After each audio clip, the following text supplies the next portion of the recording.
말씀은 구스에 대한 예언입니다. 구스 그러면 흑인들의 나라. 성경에서 구스 그러면 흑인을 대표하는 이야기, 대명사입니다. 특별히 구스라는 나라는 이 지역이 어디냐면 이집트, 나일 강변에 이집트의 바로 남쪽에 붙어 있는 나라입니다. 그러니까 이 시대에 이사야 시대 때 이 구스의 영역은 이집트 남쪽부터 시작해서 이 홍해 바다를 끼고 홍해 바다 건너편 예멘 지역까지, 지금의 예멘이죠. 그러니까 사우디아라비아가 있으면 그 밑에 지역에 거기까지 다 구스의 나라였을 거다라고 얘기합니다. 특별히 구스 그러면 성경에 등장하는 이 지명이 여러 번 있는데 그 대표적인 게 솔로몬 왕 때 시바 왕이 오죠. 그 시바 왕이 오는데 시바 왕도 그 구스 지역의 그 왕이었을 거다라고 얘기하고요. 또 구스는 또 그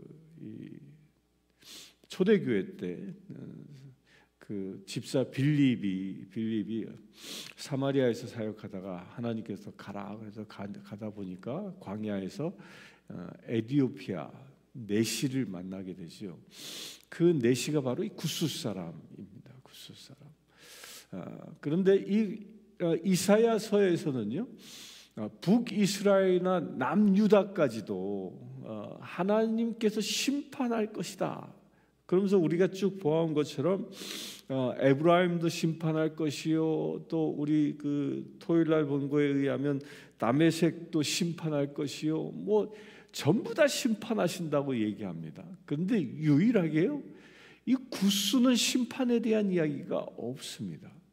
오히려 그 구스는 오늘 말씀에 보면요, 7절에 보면 여호와께 드릴 예물을 가지고 만군의 여호와의 이름을 두신 곳 시온에 이르리라 얘기합니다. 심판받는 자가 아니라 하나님의 전에 예물을 들고 오는 자로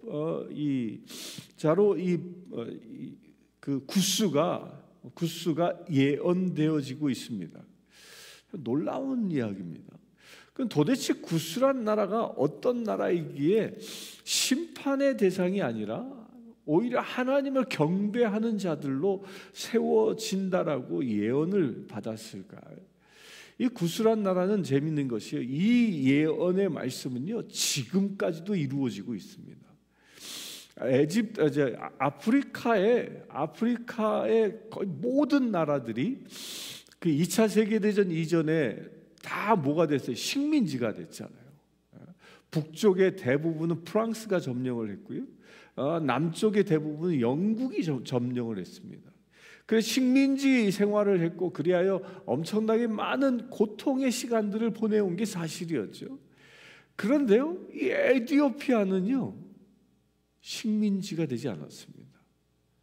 그 식민지 시대에서도, 그 제국주의 시대에서도 그들은 독립국가를 유지했습니다. 그리고 이 에티오피아는요, 우리 대한민국과도 아주 긴밀한 그 인연이 있는 곳이에요. 6.25 전쟁 때 아프리카에서 6.25 전쟁 때 파병한 국가입니다. 파병한 국가예요. 참 놀랍지 않습니까? 하나님을 경외하는 자들, 하나님 앞에 예물을 드리는 자들, 그런 사람들에게는 하나님은 심판하지 않는다는 거예요. 그런데 이 구스는 또 이스라엘과 어떤 인연이 있는가 하면, 구스에는요, 그 에티오피아 내시가 그 절기를 지키기 위해서 예루살렘에 방문했었다 그러는데, 왜 에티오피아 내시가 예루살렘에 방문했냐 하면 그가 유대인이었기 때문이에요. 유대인으로서 지켜야 할 절기를 지키기 위해서 왔다라는 한 증거인 거죠. 또한 그 에티오피아 내시가 읽고 있었던 성경이 뭡니까? 그게 바로 이사야서였죠. 이사야 53장의 말씀, 고난받는 종에 대한 예언의 말씀을 저가 읽고 있었다는 거예요. 그러니까 이미 이 구스 지역에는요 많은 유대인들이 자리를 잡고 있었고 그들에 의하여 이 나라가 경영되어지는 그런 곳이었다는 거예요. 이것은 다시 얘기하면 뭐냐면요, 에디오피아 내시가 이사야서의 말씀을 두루마리를 들고 읽고 있었다는 것은 이미 이 구스 지역에는 하나님의 말씀이 보급되어진 곳입니다. 그래야 그들은 늘 시온을 경외하며 살았던 하나님의 백성들이 다스리는 나라가 바로 이 구스였고, 그것이 바로 지금의 에디오피아였다라는. 지금도 이 에디오피아는 이 2000년 전부터 다른 나라들은 다 기독교가 언제 들어오냐면 제국주의 시대 때 들어와요. 프랑스가 점령했을 때 가톨릭이 그 북이스라엘 지역에 이 가톨릭 복음을 전하고요. 또 제국주의 시대 때 남아프리카 지역은 이 영국에 의하여 이 프로테스탄트 교회들이 들어가죠. 그때 뭐 성공회가 들어가고 감리교가 들어가고 이런 교단들이 들어갑니다. 그래야 그것이 다 그때 복음화되어지는데, 이 에디오피아는 이미 복음화되어진 곳이 2000년 전부터 이미 에디오피아 내시가 그 본국으로 돌아가서 그때부터 복음이 전해졌는지 또 전해졌을 것이고요. 또 나중에 그 전설에 의하면 12사도 중에 한 사람이 거기 가서 순교한다는 이야기도 있는데 뭐 정확한 건 모르겠어요. 그만큼 그 에디오피아에는 일찍부터 하나님의 복음이 들어갔고요. 그때 세워진 교회가 에디오피아 정교회입니다. 정교회. 그들이 지금까지도 그들의 숫자가 얼마냐면 전체 인구의 약 40%가 그리스도인들입니다. 그리스도인. 놀랍지 않습니까? 이 이사야의 예언이 단 한 자도 틀리지 않고 그대로 이 구스라는 나라를 통하여 증명되고 있다라는 거예요. 놀랍게도 이 구스라는 나라는 에디오피아라는 나라는요 외적에 의하여 외적을 통해서 전쟁을 하고 그 전쟁을 통해서 정복당한 적이 한 번도 없다라는 거예요. 왜일까요? 이 구스는 하나님의 백성들이었기 때문이라는 거예요. 일찍이 유대 백성들을 통하여 그 디아스포라된 유대 백성들을 통하여 하나님의 말씀을 받아들인 그런 백성들이었다라는 거지요. 뭐 지금이야 이 대한민국에 비하면 형편없이 못 사는 나라지만 그럼에도 불구하고 신앙의 전통을 지키는 아프리카의 마치 진주와 같은 나라가 이 구스라는 나라라는 겁니다. 하나님을 경외하는 백성을 하나님께서 어떻게 축복하시는가가 이 구스란 나라를 통해서 보여지고 있는 것이죠. 또한 이 구스를 소개하는데요, 1절에 보면 강 건너편 날개치는 소리 나는 땅이여 라고 아주 시적으로 표현하고 있는데요, 이 날개치는 소리가 난다, 강 건너편 날개치는 소리가 난다, 이 말이 뭐냐면요, 이때 당시에는 강에 배를 띄웁니다. 그래서 2절에 보면 갈대 배를 물에 띄우고 라고 되어져 있는데, 이 갈대 배를 물에 띄울 때 돛을 답니다. 돛을. 그러니까 돛을 쫙 필 때 이게 소리가 펄럭펄럭 나는 소리, 이걸 표현하는 거예요. 돛담배가 돛을 피고 바람을 타고 갈 때 그 나는 소리, 이 소리를 마치 날개치는 소리라, 그러니까 새가 마치 날아다니는 날개치는 소리와 같다. 이 얘기는 뭘 얘기하냐면요, 이게 지금 나일강을 얘기하고 있는 것인데, 이 나일강을 통하여 이 에디오피아 이 구스 지역은 아주 일찍부터 무역 거래가 왕성했다라는 거예요. 그러니까 이때 당시에는요, 부자가 될 수 있는 길은 특별히 두 가지였습니다. 하나가 뭐였냐면 가장 손쉽게 하는 게 전쟁이에요. 전쟁을 통해서 남의 것을 뺏어오는 거예요. 그래서 이 시대에는 전쟁이 끊임없이 일어나잖아요. 메소포타미아에 아수르가 지금 세워져 있는데 그 아수르란 나라도 어떻게 합니까? 점점 자기네 영역을 넓히잖아요. 계속 전쟁합니다. 전쟁에서 자기들의 속국들로부터 뭐예요? 조공을 바치게 하지 않습니까? 그 자기네 부를 키워나가는 거예요. 또 두 번째 방법이 뭐였냐? 그게 무역이었습니다. 그래서 무역으로 강대해진 나라의 대표적인 게 솔로몬 시대 때죠. 솔로몬 시대 때 솔로몬이 무역, 이 메소포타미아 지역과 또 이 에집트 지역 양쪽에서 양쪽의 이 무역로의 위치에 있는 것을 장점으로 삼아서 양쪽의 무역 거래를 하면서 아주 큰 부국이 되죠.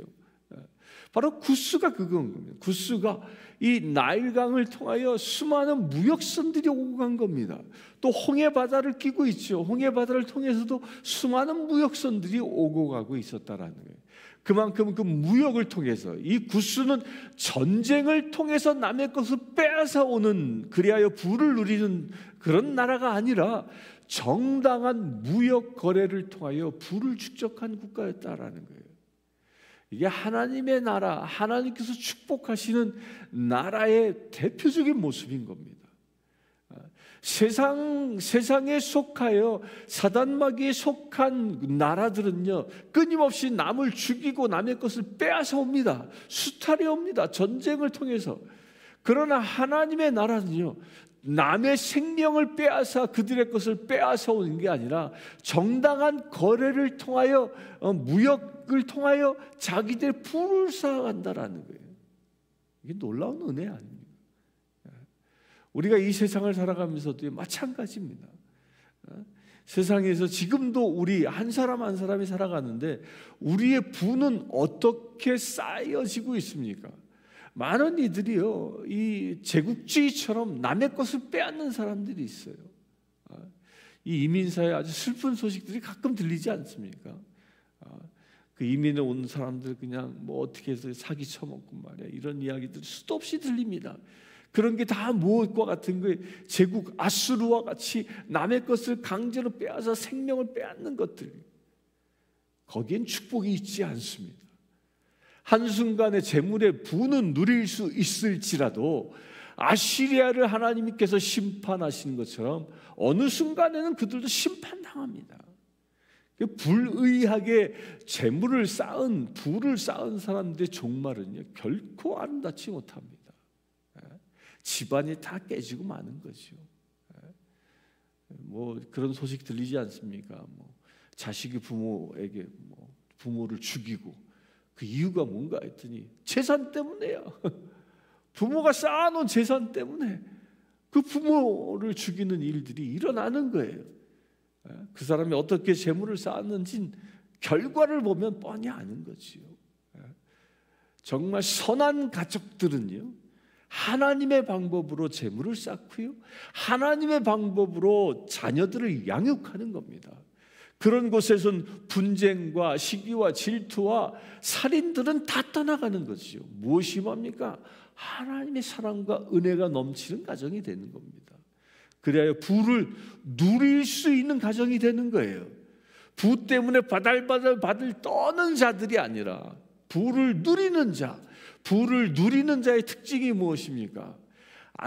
이 좋지 않은 방법으로 부를 취한 사람들은요, 그걸 지키려고 바들바들 떨어요. 혹여 자기도 자기가 사기친 것처럼 누가 나를 사기는 치지 않을까 하고 늘 의심의 눈초리로 사람을 봅니다. 그러니까 주변에 사람이 없어요, 그런 사람들에겐. 그러나 하나님의 방법으로 부를 취한 사람들은요, 베품의 은혜를 압니다. 나눔의 은혜를 알아요. 그러니까 그 주변에 그 주변에 사람들이 늘 있는 겁니다. 서로 함께 사랑의 공동체를 이루어 나가는 거죠. 이게 구스가 받은 은혜인 것입니다. 우리 모두 그런 은혜를 누릴 수 있게 되길 바랍니다. 하나님의 주시는 그 선한 방법으로 하늘의 복을 취할 수 있게 되길 바랍니다. 그 하나님이 주신 그 선한 방법으로 하늘의 복을 누려서 또한 그 받은 복을 우리 이웃에게 베풀 수 있게 되길 바랍니다. 이 구스는 그렇게 갈대배를 물에 띄워 불을 취하고요, 복음을 지켜냈던 것입니다. 뭐 전설에 의하면요, 이 바벨론에 의하여 예루살렘 성전이 함락되죠. 그리하여 그 예루살렘 성전이 파괴됩니다. 그 파괴될 때 사라진 게 있어요. 그게 뭐가 사라졌죠? 성막이 사라집니다. 지성소에 모셔놨던 모세 때 받았던 그 십계명 돌판, 또 그 안에 만나와 또 누구의 아론의 지팡이가 있었다고 그러죠. 그것을 담아 놓은 이 성궤가 사라집니다. 지금까지도 못 찾고 있어요. 어디에 있는지 모릅니다. 그런데 전설에 의하면요, 그게 어디로 갔냐? 에디오피아 이 구스로 피난 갔다라고 전설에 이어져 내려옵니다.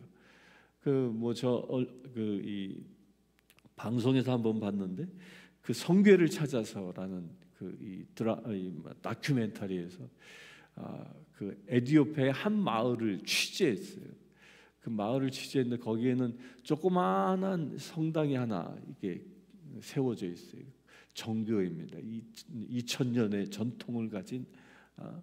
근데 거기에 이 성궤가 있다라는 전설이 있는 거예요. 거기에서는 그 많은 기적과 이사들이 지금도 일어난대요. 근데 그 안은 어느 누구도 들어갈 수 없기 때문에 확인할 수는 없지만 그런 전설이 내려오는 것처럼요. 그렇게 전설이 내려오는 이유가 어디 있습니까? 그들은 하나님을 섬기는 백성들이었기 때문이라는 거예요. 하나님을. 2절에 보면 갈대 배를 물에 띄우고 그 사자를 수로로 보내며 이르기를 민첩한 사자들아, 이 말이 뭐냐면요, 이 갈대배를 만든 이유, 이때는 이 배를 만드는 게 나무로는 안 만들었나? 나무로도 만들었어요. 이 요나가 타고 갔던 그 배, 요나 시절의 그 배, 그때나 지금 이 말씀의 때나 비슷한 때거든요. 근데 왜 여기 갈대배일까? 나무로 목재로 만들 수 있는 기술이 없었냐? 아닙니다. 이 갈대배가요, 오히려 목재로 만드는 배보다 훨씬 더 고급의 기술이 필요하대요. 왜 갈대배를 만들었냐면, 나일강에서 에집트를 향하여 이렇게 갈 때 폭포가 무려 5개가 있대요. 폭포가.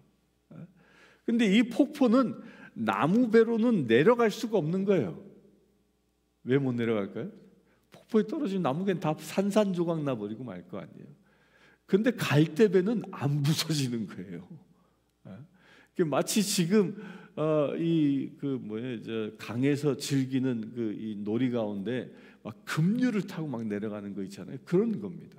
그런 급류를 견딜 수 있는 유일한 방법이 갈대로 배를 만드는 거였다는 거예요. 그러니까 얼마나 이 조선술이 뛰어났는지를 얘기합니다. 이 구스라는 나라는 결코 미개한 나라가 아니었음을, 그 배를 통해서 많은 무역들이 이루어지고 있었다라는 겁니다. 이 구스는 또한 하나님께서 축복하셔서 무역을 통해서도 부를 얻지만, 이 5절에 보면 4절부터 보면, 내가 나의 처소에서 조용히 감찰함을 쬐이는 일광 같고 가을 더위에 운무가 또다. 이게 적당한 때에 빛을 주시고 가을 더위에 운무가 또다란 말은 뭐냐면, 이게 운무가 뭐예요? 안개 같은 거잖아요. 그러니까 가을철에 이 열매를 맺는 그 철에 운무를 통하여 수분을 주는 겁니다. 그러니까 열매가 맺을 때 물을 충분히 먹어야 열매가 커지잖아요. 그걸 얘기하는 거예요. 하나님께서 그 땅을 축복하셔서 농사까지도 아주 잘 되게 만드신다는 거예요. 얼마나 잘 되게 만드시냐면 5절에 보면 추수하기 전에 꽃이 떨어지고 포도가 맺혀 익어갈 때에, 포도가 맺혀 익어갑니다. 근데 내가 낫으로 그 연한 가지를 베고 퍼진 가지를 찍어버리라. 이게 뭐냐면 하나님께서 가지치기도 하신다는 거예요, 이게요. 농사 지은 사람들은 다 압니다. 농사 지은 사람들은요, 열매가 맺을 때 이 가지를 쳐줘야 이 열매가 아주 풍성하게 맺어집니다. 이 포도도 그냥 놔둔다고 해서 포도가 되는 게 아니잖아요. 포도에 손이 얼마나 많이 가는데요. 그냥 놔두면 포도송이가 그냥 요만해집니다. 블루베리 정도밖에 되지 않아요. 그러나 한 줄기에서 한 포도가 열리도록 다 잘라주잖아요. 이 얘기하고 있는 겁니다. 그리하여 그 땅에 아주 풍성한 열매가 맺을 수 있는, 그러니까 하나님께서 구스를 어떻게 축복하셨어요? 무역을 통해서 부를 얻게 하시고요, 농사를 축복하셔서 먹고 사는 것에 걱정 없는 나라로 만드셨다라는 거예요. 참 큰 은혜 아닙니까? 무엇 때문에? 그 답은요, 7절에 나옵니다. 그때 강들이 흘러 나누인 나라에 장대하고 준수한 백성, 그 구스 백성을 그렇게 얘기합니다. 장대하고 준수한 백성. 그런데 이 장대하고 준수한 백성, 그러면 여러분들 어떤 형상을 이렇게 기억합니까? 떠오르는 게,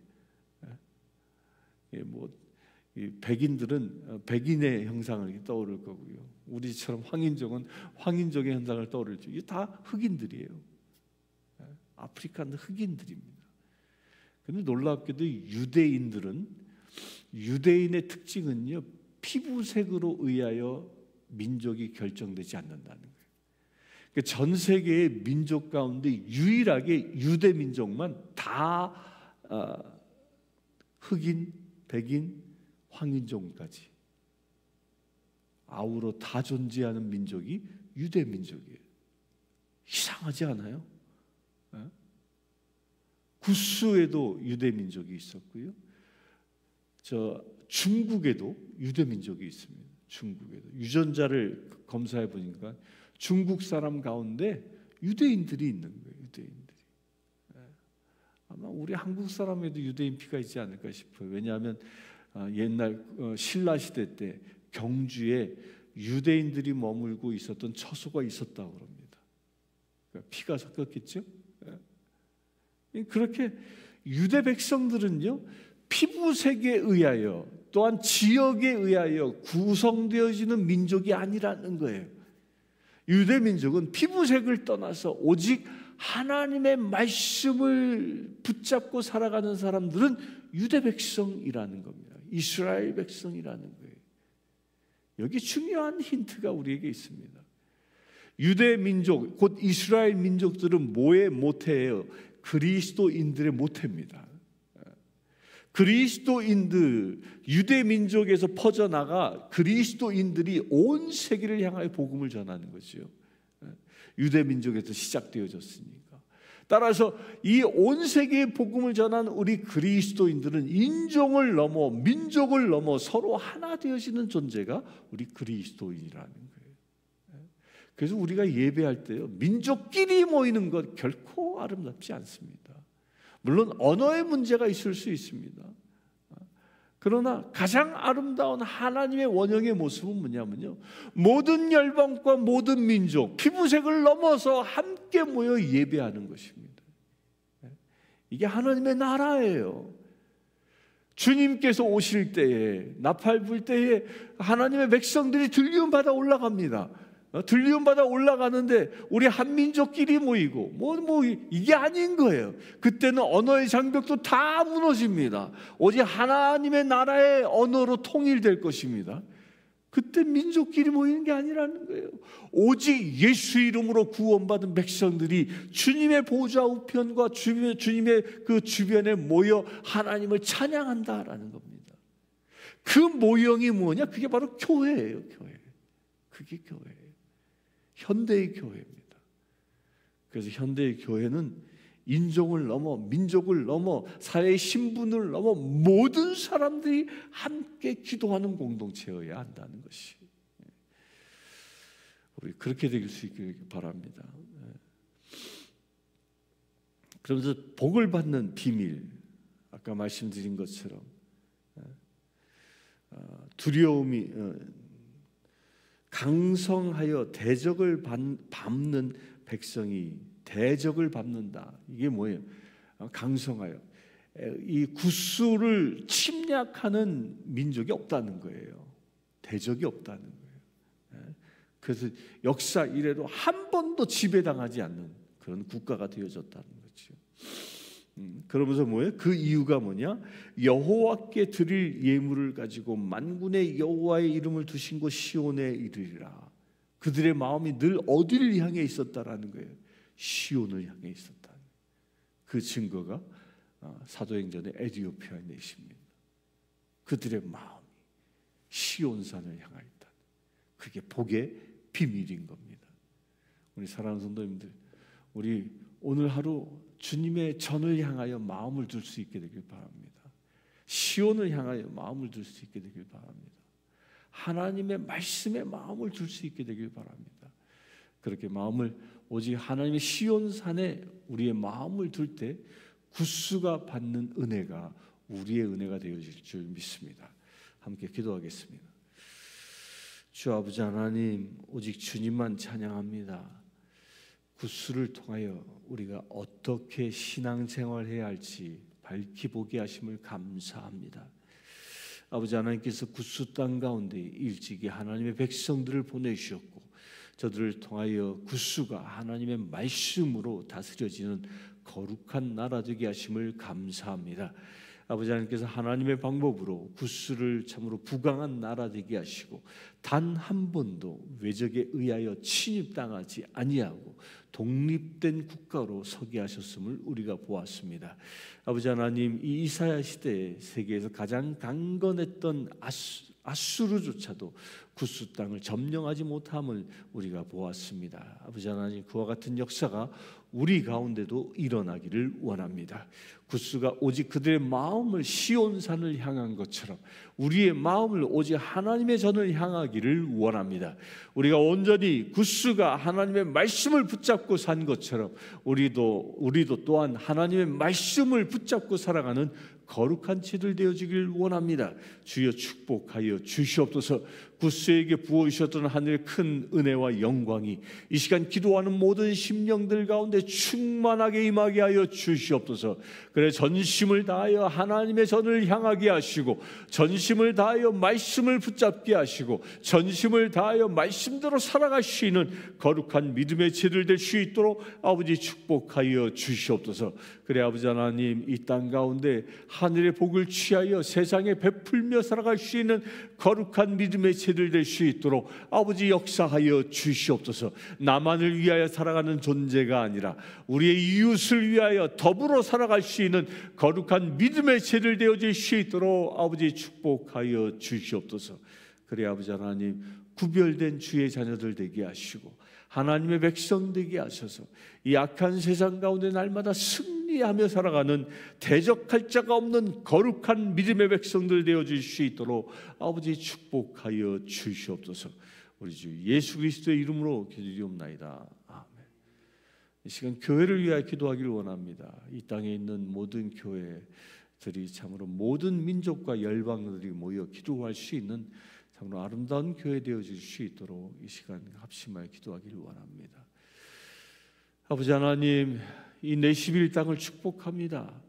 특별히 내시빌의 주님께서 일찍이 하늘의 큰 계획 가운데에 수많은 민족들이 열방들이 모여 살도록 허락하여 주셨습니다. 70개가 넘는 민족들이 모여 이곳에서 살아갑니다. 아버지 하나님, 이 시간 간구하건대 주님, 그 모든 열방과 민족들이 서로 함께 모여 예배하기를 원합니다. 주여 역사하여 주시옵소서. 인족의 벽을 넘게 하시고 민족의 벽을 넘게 하시고 나라의 벽을 넘게 하여 주시옵소서. 그래 오직 하나님의 나라의 자녀된 백성들로 다시 거듭나 온전히 서로 하나 되어 예배하는 공동체들이 태어날 수 있도록 아버지 역사해 주시길 원합니다. 그 일을 위하여 주님 간구하건대 모든 교회의 문이 열리게 하시고 그 모든 교회에 정말 다양한 민족들이 모여 예배할 수 있는 놀라운 역사들이 일어나게 하여 주시옵소서. 서로 하나 되어 예배하는 역사가 일어나게 하여 주시옵소서. 서로 한 마음으로 예배하는 역사가 일어나게 하여 주시옵소서. 서로 하나님의 뜻을 뜻을 품고 같은 하나님의 비전을 품고 기도하는 역사들이 일어나게 하여 주시옵소서. 그래 아버지 하나님, 이 내시빌이 진정한 새하늘과 새 땅 되어지기를 원합니다. 진정한 예루살렘 되어지기를 원합니다. 일찍이 예루살렘의 가을절 때마다, 유월절 때마다 세상의 수많은 인종들이 이 유대인이란 그 이름 하나로 모여 예배한 것처럼 아버지 하나님, 이 땅 가운데 그와 같은 역사가 일어나기를 원합니다. 이곳이 새 예루살렘 되게 하여 주시옵소서. 이 땅에 세워진 모든 교회들이 새 하나님의 성전 되게 하여 주시옵소서. 그래 모든 열방과 민족들이 모여 기도할 수 있는 거룩한 교회들 되게 하여 주시옵소서. 온전히 주님의 이름으로 하나 되어지는 거룩한 교회들 되게 하여 주시옵소서. 그래 아버지 하나님, 이 내시빌이 온전한 새 이스라엘로 쓰임받을 수 있도록 아버지 축복하여 주시길 원합니다. 아버지 하나님, 그 일을 위하여 간구하건대 교회 간의 장벽들이 또한 무너지게 하시고 온전히 예수 이름으로 하나 되어지는 놀라운 역사가 일어나게 하여 주시옵소서. 아버지 하나님, 또한 간구합니다. 특별히 우리 성신교회를 축복합니다. 아버지 하나님, 우리 성신교회 가운데 그와 같은 역사가 일어나게 하여 주시옵소서. 그래 이 내시빌 땅 가운데 모범된 교회 되기를 원합니다. 모든 민족과 열방이 모여 기도하는 거룩한 역사가 이 교회 가운데 온전히 일어나기를 원합니다. 그래야 하나님의 나라의 원형이 회복되어지는 그 원형을 세상에 드러낼 수 있는 거룩한 이 교회 되어지기를 원합니다. 주여 역사하여 주시옵소서. 오직 시온을 향한 마음, 그 시온을 향한 뜨거운 마음을 가진 이들이 이곳에 모이게 하여 주시옵소서. 인종의 벽을 넘어 모이게 하여 주시옵소서. 민족의 벽을 넘어 모이게 하여 주시옵소서. 언어의 장벽을 넘어 모이게 하여 주시옵소서. 그래야 이곳이 온전히 새 하나님의 성전의 모습을 회복하는 놀라운 역사가 일어나게 하여 주시옵소서. 그래야 아버지 하나님, 마지막 때를 준비하는 거룩한 교회로 이 교회가 쓰임받기를 원합니다. 온전히 모든 열방과 민족과 만방에 복음을 전할 수 있는 거룩한 믿음의 교회로 쓰임받기를 원합니다. 이 교회를 통하여 하나님의 백성들이 예배하고 이 교회를 통하여 하나님의 백성들이 훈련되어져 저들의 민족들을 향하여 나라들을 향하여 기도하며 나아가 복음을 전하는 사역들이 일어나기를 원합니다. 주여 역사하여 주시옵소서. 온전히 마지막 때에 주님의 날을 준비하는 거룩한 교회로 쓰임받기를 원하오니 주여 사용하여 주시옵소서. 그 일을 위하여 주님께서 예비하신 거룩한 주의 백성들이 이곳에 모이게 하시고 서로 모여 기도하는 놀라운 역사들이 일어날 수 있도록 아버지 축복하여 주시옵소서. 우리 주 예수 그리스도의 이름으로 기도하옵나이다. 아멘. 지금 우리 주 예수 그리스도의 은혜와 하나님의 크신 사랑과 성령 충만함이 늘 깨어 기도하며 하나님의 형상을 가지고 주님이 주신 복을 받아 누리며 베풀기를 원하는 주의 사랑하는 모든 지체들 위해 지금부터 영원토록 함께 하실지어다.